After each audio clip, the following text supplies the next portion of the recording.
Bonjour, bien-aimés, mesdames et messieurs, chers téléspectateurs, bienvenue à ce programme télévisé intitulé Vie familiale et conseil matrimonial. C'est un programme spécial qui aura des séries d'émissions avec des invités de marque, des témoignages vivants destinés aux couples, aux fiancés et à toute personne qui envisage de fonder une vie familiale heureuse.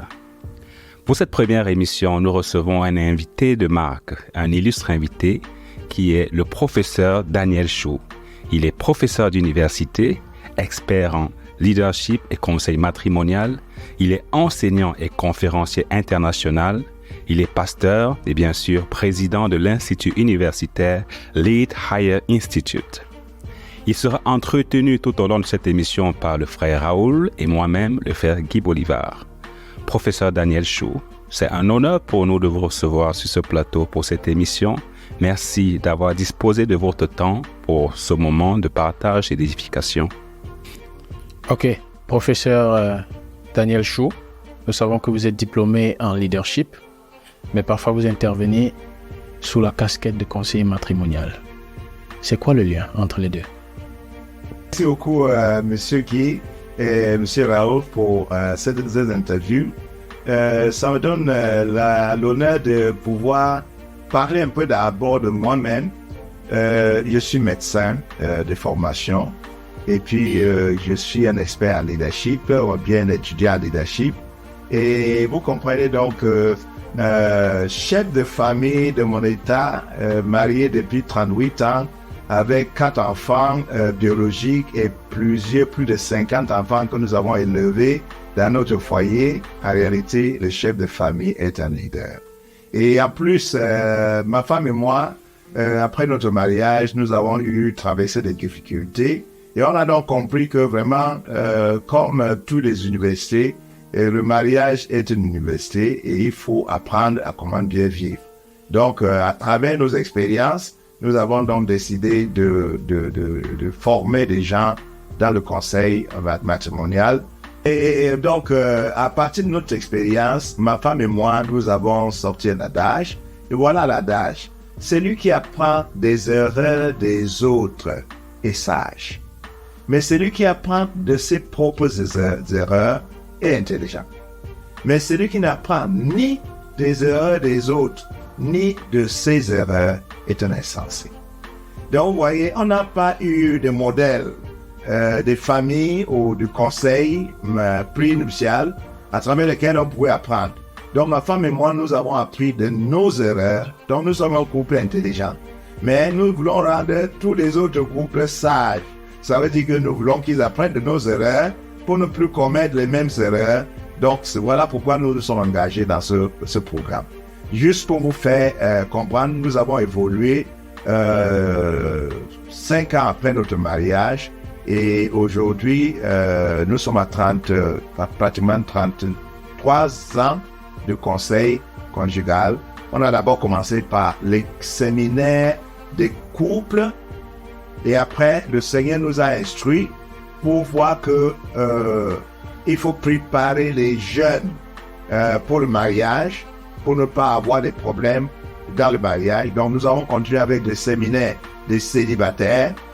Et en troisième lieu, nous avons eu encore une compréhension qu'il y a plusieurs problèmes dont les familles souffrent, donc qui ne sont pas à l'origine.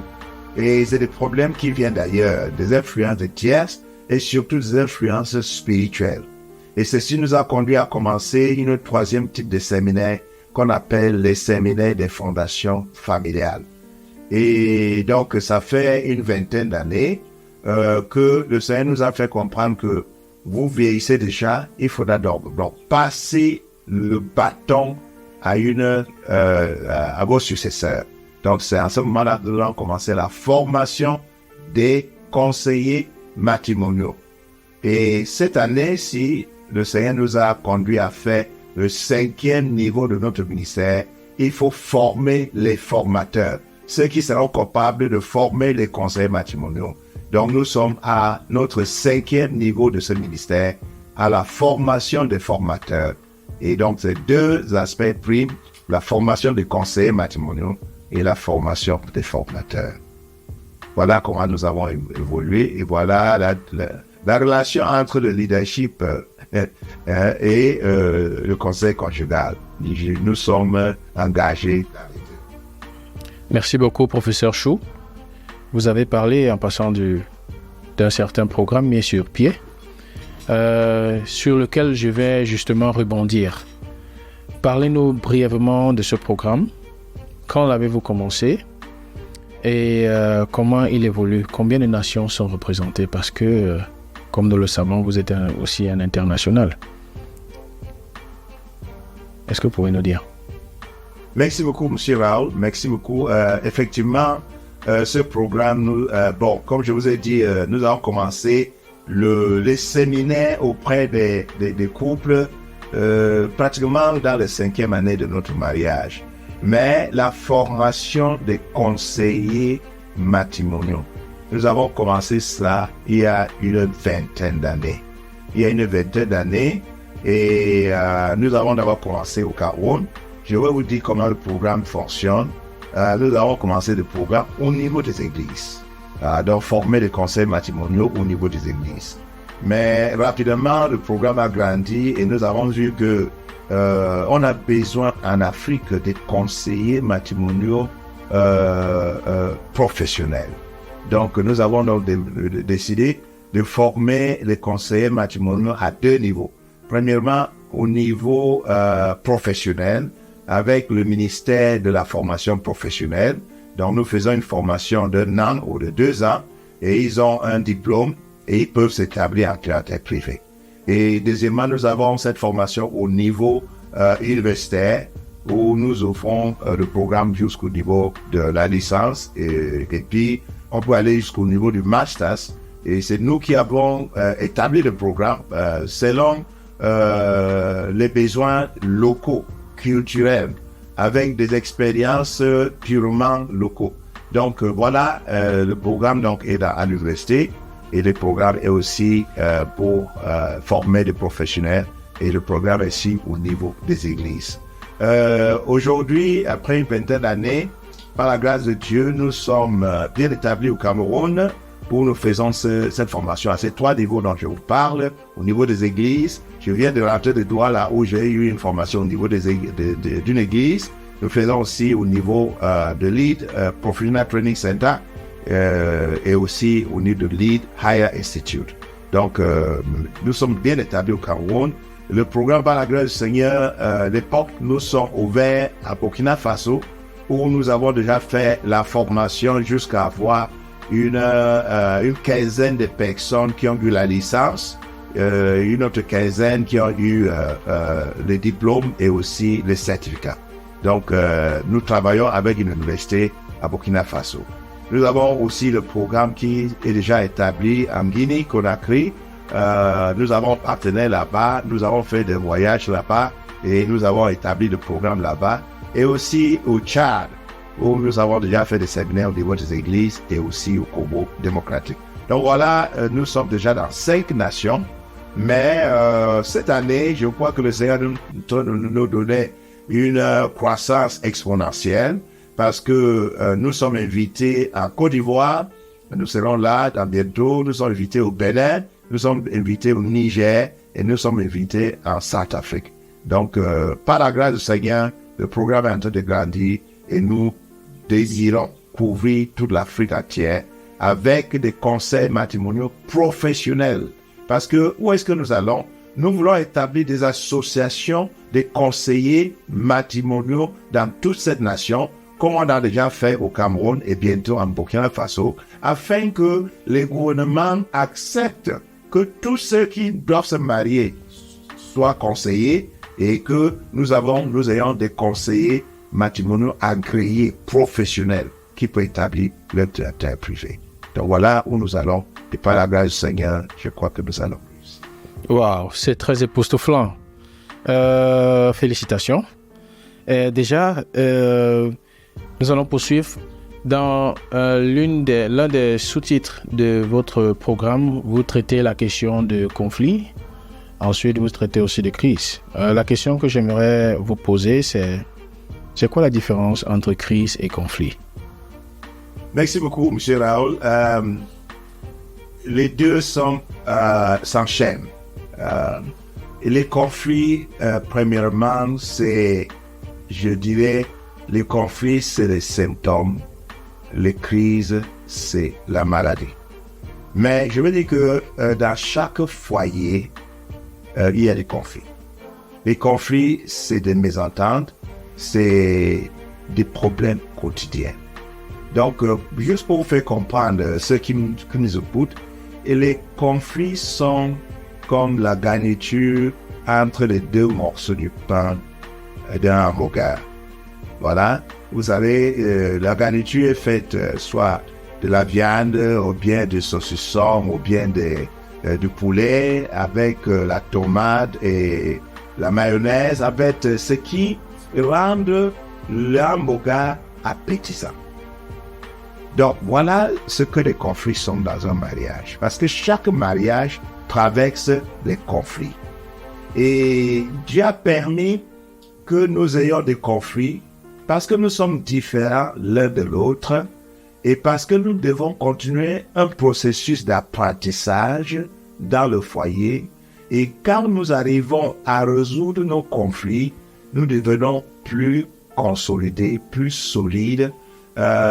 Comme médecin, je donne l'exemple d'un os qui se casse, c'est l'accident. Mais quand l'os se consolide, l'endroit où l'os s'est consolidé devient plus fort que le restant de l'os. Donc c'est ça les conflits. Les conflits, quand les conflits sont bien résolus dans le foyer, ça devient plus solide. Mais maintenant, qu'est-ce qu'on appelle le conflit? Généralement, les conflits sont des mésententes. Les deux couples, le couple peut avoir des mésententes au niveau de l'éducation des enfants, au niveau des problèmes financiers, au niveau de la communication, au niveau des décisions qu'ils doivent prendre pour l'avenir. Donc, les mésententes de toutes sortes sont à l'origine des conflits dans les foyers. Et donc, et ceci pourquoi? Parce que il faut comprendre, l'homme est l'homme et la femme est femme. L'homme est différent dans sa conception, la femme est différente dans sa conception. On appelle ça la différence de genre. Il y a aussi un problème de tempérament. Nous sommes différents dans notre manière de voir. Nous sommes différents dans la culture. Nous sommes différents dans la perception des choses. Nous sommes différents dans plusieurs aspects. Donc, quand on met deux personnes, une femme qui a grandi pendant 27 ans dans une culture différente, une éducation différente, et puis on met avec un homme qui a grandi pendant 30 ans dans une éducation, une famille différente, une culture différente et un contexte différent, on ne peut pas marcher comme l'eau de roche. Donc, il y a des différences, il y a des mésententes, il y a des mauvaises compréhensions, il y a des émotions qui peuvent être blessées, qui peuvent heurter. Donc, ça crée les conflits. Donc, en réalité, je dirais que les conflits, tout simplement, c'est des symptômes. Des symptômes pour dire qu'il y a quelque chose qui ne va pas. Maintenant, notre attitude à gérer les conflits va permettre que notre foyer soit consolidé ou soit en difficulté. Maintenant, tout conflit qui n'est pas bien géré va se dégénérer en crise. C'est là, il faut bien comprendre ça. Donc, je veux donc vous parler des crises pour que vous compreniez exactement ce que les crises sont dans un foyer. Premièrement, les crises viennent du fait que l'amour dans le cœur de l'un et de l'autre a commencé à déboire. Deuxièmement, les conflits et les crises viennent quand il y a un désaccord pendant plusieurs semaines. Un désaccord où on n'arrive pas à résoudre. Et chacun se tient sur son point de vue. Là, ça commence à devenir une crise. Une crise encore vient quand les émotions sont bafouées. Quand les émotions de l'un et de l'autre ne sont pas satisfaites pendant longtemps. Et quand cela arrive, vous voyez, les émotions vont commencer à se disperser et la frustration vient. Et après la frustration, il y a même souvent la dépression. Je dis encore, la crise, quand vous commencez à penser autrement, vous n'aimez plus ce monsieur, vous n'aimez plus cette femme, vous commencez à penser à la séparation. Et souvent même ça arrive où on sépare le lit conjugal, le mari quitte, il dorme dans le salon, la femme quitte, elle dorme dans la chambre des enfants, ou bien une personne ramasse ses affaires et part ailleurs, ou bien commence à devenir tard, rentrer tard dans la nuit, la communication est complètement brisée. Oh là là là là. Là, on est en crise. On est en crise. Les émotions d'agressivité et même quand on arrive à penser au divorce, ça veut dire que la crise est extrêmement sévère. Et je n'en parle même pas encore du fait que il y a des couples qui commencent déjà à voir son partenaire comme son ennemi. Et vous commencez à penser que il peut m'empoisonner. Donc, quand on commence à voir ces genres des idées, ça veut dire que le couple est vraiment en crise. La crise est une maladie. Et il faut la guérir. Et le plus souvent, les couples qui sont en crise ne peuvent pas se guérir. C'est comme tu as le palu, et tu essayes de prendre les comprimés à bord de route. Non, il faut aller voir le médecin. Parce que le médecin sait exactement comment t'aider. Et c'est à ce moment-là qu'il faut aller voir un conseiller conjugal. Moi, je dis, les conflits, on peut les résoudre, mais les crises, il faut voir un conseiller matrimonial. Voilà la différence. La conflit, c'est un symptôme, et la crise, c'est la maladie, et il faut les traiter. Merci beaucoup, professeur Chou, pour cette belle illustration sur les conflits et les crises, qui marque une très belle clarification. La prochaine question que je vais vous poser est celle-ci. Quelles sont les causes de conflits dans les foyers? Proviennent-ils des parents, des enfants, du papa ou de la maman? Merci, monsieur. Alors ça, c'est une question fondamentale. Et ça me permet de parler de nos recherches que nous avons faites sur le terrain sur ce sujet. Je voulais d'abord introduire en disant que les conflits et les crises peuvent être d'origine physique. Ça veut dire que tout simplement la vie entre le couple, des problèmes simples, des problèmes quotidiens. On appelle ça des problèmes physiques. Ça peut être d'origine psychologique, ça peut être d'origine juridique, ça peut être d'origine spirituelle. Donc voilà, quand il y a un conflit ou une crise, il faut commencer à se poser des questions. Est-ce qu'il est d'origine physique, courante, simple? Est-ce qu'il est d'origine spirituelle? Est-ce qu'il est d'origine psychologique? Ou est-ce qu'il est d'origine juridique? Ça, c'est juste une manière de, grosso modo, faire une introduction sur les crises. Mais nous avons fait beaucoup de recherches.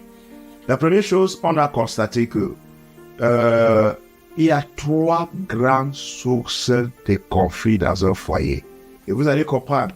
Première grande source de conflit dans le foyer, c'est entre le mari et sa femme. Et ces crises sont responsables à 48% des conflits ou des crises dans les foyers. 48%, vous imaginez, ça fait presque 50%. Ça veut dire quoi? Si le couple, le mari et la femme, ils sont en bonne relation, 50% de nos crises sont déjà résolues et ils peuvent donc s'attaquer aux autres 50% des crises qui vont venir d'ailleurs. Deuxièmement, je veux d'abord finir avec la famille. 15% des conflits dans les foyers sont des conflits entre les parents et les enfants. Donc vous voyez, et surtout quand il s'agit des enfants qui sont déjà au niveau de l'adolescent ou des enfants dans des foyers polygames. J'en passe. Mais je voulais atterrir sur ce fait que 37% des crises dans un foyer viennent d'ailleurs, sont d'origine extérieure. Donc, les d'origine extérieure, il y a un pourcentage qui est d'origine humaine. Donc, la belle famille, les amis, les frères et sœurs, mais il y a une grande pourcentage qui est d'origine spirituelle. Ça veut dire que les fondations familiales, les mauvais esprits, la sorcellerie, et j'en passe. Donc vous voyez donc, il y a 3 grandes sources de conflits. Premièrement, entre le mari et la femme. Deuxièmement, entre les parents et les enfants. Premièrement, entre le mari et sa femme. Deuxièmement, entre les parents et les enfants. Et troisièmement, entre des problèmes qui viennent de l'extérieur. Je veux juste atterrir en parlant des problèmes entre les maris et les femmes. Nous avons fait une étude exhaustive là-dessus et je vais vous donner les 7 premières courses des conflits dans les foyers. Premièrement, c'est le caractère, ce qu'on appelle le tempérament ou le caractère, le conflit de caractère. Les deux ne voient pas les points forts de l'un de l'autre, mais les deux voient les faiblesses de l'un de l'autre. Ils commencent à s'accuser, ils commencent à se critiquer et ça crée de grandes tensions dans le couple. Deuxièmement, c'est les finances. Curieusement, nous avons constaté que les finances sont une grande source de conflits dans les foyers africains et du tiers-monde. Troisièmement, c'est l'éducation des enfants. Nous avons constaté que beaucoup de parents, les hommes mariés, laissent l'éducation des enfants à leurs femmes et ça pèse sur elles et ça crée des problèmes. Quatrièmement, c'est des problèmes de l'amour, la manifestation de l'amour, que ce soit l'amour sexuel, que ce soit la manifestation du langage d'amour, que ce soit la manifestation de l'amour agapé, philia ou eros. Donc, c'est des problèmes de manifestation d'amour. Cinquièmement, nous avons vu qu'il y a un problème avec, comme je venais de dire, l'influence des tierces. Donc, les influences qui viennent de l'extérieur, c'est une grande source de conflit dans les foyers. Sixièmement, c'est la mauvaise communication. Les gens ne communiquent pas bien. Le mari communique et la femme entend autre chose. Il y a des différences de perception, donc ça crée un problème. Et en dernier lieu, c'est la physionomie. Les femmes commencent à se plaindre, ce n'est pas le mari que j'ai épousé, parce que le mari que j'ai épousé était élégant, s'habillait bien, il n'avait pas un gros ventre. Maintenant, il porte un gros ventre, mais malheureusement, quand les hommes sont enceintes, ils n'accouchent pas, donc le ventre ne fait que pousser par le vent. Et les maris commencent à se plaindre, ce n'est pas la femme que j'ai épousée, elle est devenue une maison dans la maison, et ça commence à créer des problèmes. Donc voilà des problèmes de physionomie, et la physionomie peut comprendre la corpulence, la taille, le teint, et aussi l'hygiène corporelle. Donc voilà 7 domaines où on a des conflits, des problèmes qui surviennent entre le mari et la femme. Donc, juste pour résumer ce que je venais de dire, il y a donc des conflits physiques, des conflits spirituels, des conflits psychologiques et des conflits juridiques. Et puis, au niveau des conflits, il y a des conflits entre le mari et la femme. J'ai cité déjà 7 exemples. Et il y a des conflits entre les parents et les enfants. Et il y a des conflits qui viennent, qui sont d'origine extérieure. Donc, voilà à peu près ramasser la source des conflits dans les foyers. Merci, professeur Chou, pour cette belle intervention. Maintenant, question à l'expert. Avez-vous déjà vécu des conflits dans votre foyer? Quelle était la nature de ces conflits? Et quelles solutions est-ce que vous avez appliquées? Oui, monsieur Raoul, merci beaucoup. Comme je vous ai dit, les conflits, c'est le pain quotidien dans le foyer. Je peux vous dire que j'ai des conflits tous les jours. C'est ça. Mais ce qui est la grâce que le Seigneur m'a donnée avec ma femme, on n'a jamais une troisième personne pour intervenir pour résoudre les conflits chez nous. Nous, on n'a jamais eu de crise, mais on a toujours le conflit. Je vais vous donner quelques exemples. Je suis en train de rentrer d'un voyage et j'atterris à Douala. J'appelle ma femme, je dis chérie, on est arrivé, donc dans 45 minutes, elle sera à Yaoundé. Et ma femme dit, oh chérie, gloire à Dieu, bienvenue, vraiment je serai là pour te prendre. L'avion atterrit à Yaoundé, tout le monde part, j'attends, je ne vois pas ma femme. Et vraiment, j'attends encore une heure pratiquement, elle n'est pas venue. Alors, je me fâche. Je me mets en colère, comment elle m'a dit qu'elle allait être là, elle n'est pas là, donc vraiment, je prends mes affaires, j'entre dans un taxi et je commence à rentrer à la maison.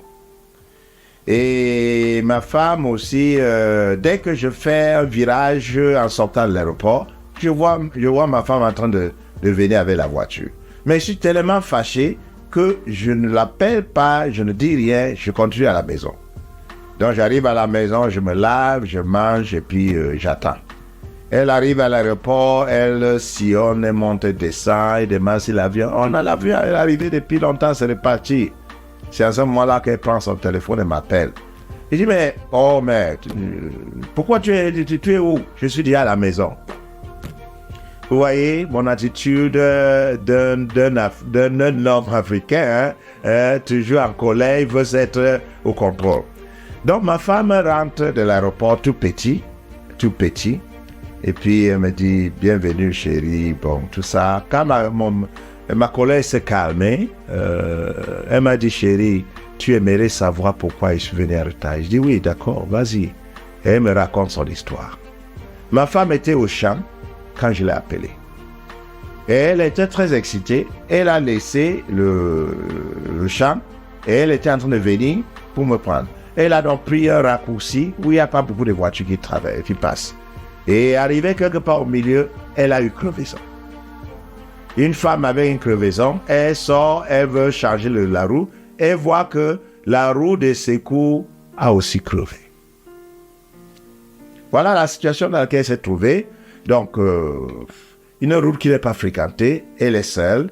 Donc, il fallait qu'elle cherche quelqu'un qui va l'aider à lever la roue, à aller réparer un des roues, revenir mettre avant qu'elle vienne à l'aéroport. Ça lui a pris 2 heures.